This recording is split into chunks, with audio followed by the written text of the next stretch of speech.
The Shepherd Boy and the Wolf.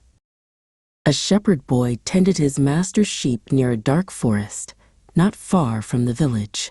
It was a lonely job, and the days were long and quiet. He longed for some excitement, for some way to break the monotony. One day, as he sat watching the sheep and the quiet forest, an idea popped into his head. He thought it would be very funny to play a trick on the villagers.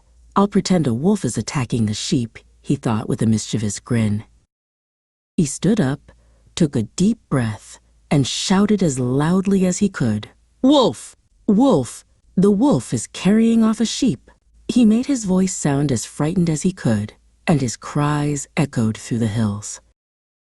The villagers heard his cries and, grabbing their pitchforks and axes, they rushed from the village to help the boy.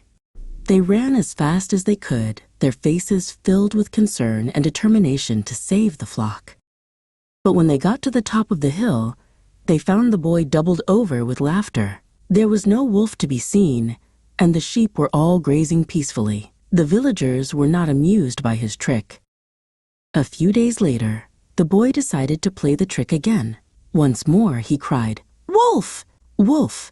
And once more the villagers rushed to his aid, only to be laughed at again. This time they were even angrier.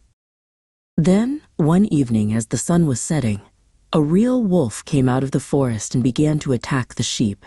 The boy was terrified. He leaped to his feet and, in a voice filled with genuine fear, he cried, "Wolf! Wolf!